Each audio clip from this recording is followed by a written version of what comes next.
Hello, my name is Ashley Lowry, and this presentation is over team cohesiveness. Groups are considered an assortment of people that share a common fate, a social structure, or engage in face-to-face interaction. Group cohesiveness refers to the degree that the group members feel identified with and committed to the group. Groups aim to bring about change, support, or insight to either the whole group, individual members, or the environment. Groups may encounter problems or conflicts, but groups can work effectively, providing a positive and supportive environment.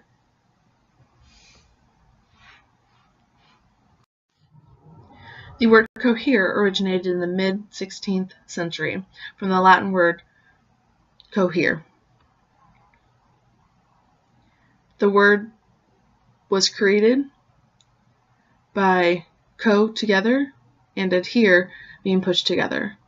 Later, in the mid-17th century, the word cohesiveness was originated. Cohesiveness is another Latin word that was formed by placing cohere with the pattern of adhesion at the end of it.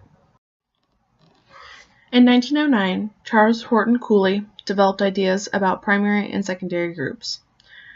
Primary groups use face-to-face communication and endure more personal relationships.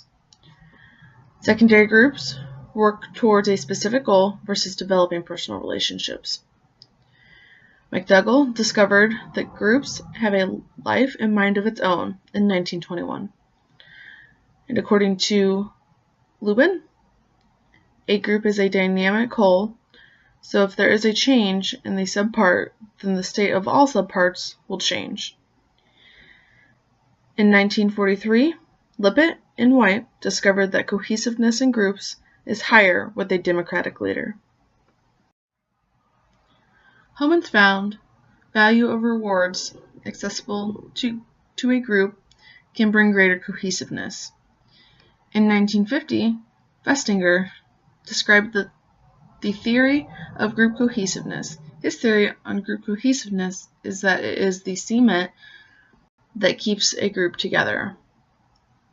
Back observed some experimental groups that found high cohesiveness is formed when members work to reach an agreement. Lott and Lott in 1966 discovered that cohesiveness is a property that is implied by the number and strengths of mutual positive attitude which comes from the group members. The term groupthink was fabricated by Janus in 1972. Groupthink is when a group makes a decision together based on moral judgment. In 1983, Stokes studied relationships between intimacy and self-disclosure within groups. Both intimacy and self-disclosure are desirable traits to have in the early stages of a group. Friedkin examined network cohesiveness among group members in 1984. Bullen and Hoyle proposed for the behavior of the group, the perceptions of cohesiveness needs to be important to all individual members. In 1991, Barton proposed that there are two factors in the model of group cohesion. The two factors are attraction and bonding, as well as self-disclosure and feedback. Lastly, in 1998, Carroll and Hasenblas defined cohesion as a dynamic process that reflects a group's tendency to stick together and remain united in satisfying member needs. There are many ways to classify groups, but the key difference that exists between them are formal and informal groups.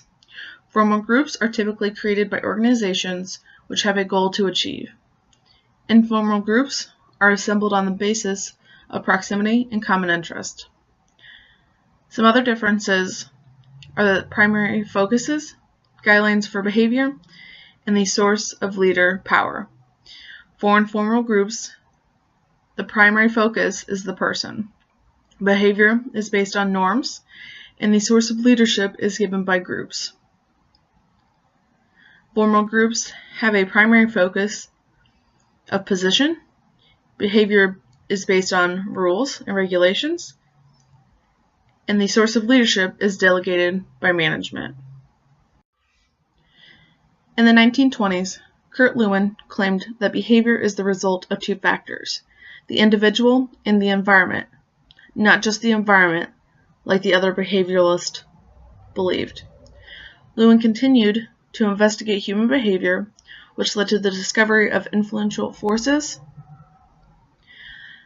The two forces he discovered were the helpful forces and the hindering forces. Helpful forces are those that drive people to achieve goals, whereas hindering forces prohibit progression towards the goal. The article that led me to do more research on team cohesiveness was the article about 8 ways to build a cohesive team. 8 ways to build a cohesive team is by establishing a mission, looking for diversity, to practice teamwork, utilize individual strengths, communicate effectively, give feedback, ask for feedback, and finally celebrate success. An important factor when determining members of a team is to establish a mission. For a successful team, you will need to look for diversity. Having a diverse team provides a variety of skills and experiences that can help you achieve the mission. Practicing teamwork is the best way to see how members work together. Utilizing individual strengths and assigning based on those strengths will help achieve the final goal. For a team to be a cohesive team, there must be effective communication among all team members. Feedback is an important factor and can bring the team success if feedback is both given and asked for. Once the team has succeeded, it is important to celebrate and to recognize all team members for their work. Group cohesion refers to the degree that the group members feel identified with and committed to the group. Any type of group is dynamic in both the structure and process.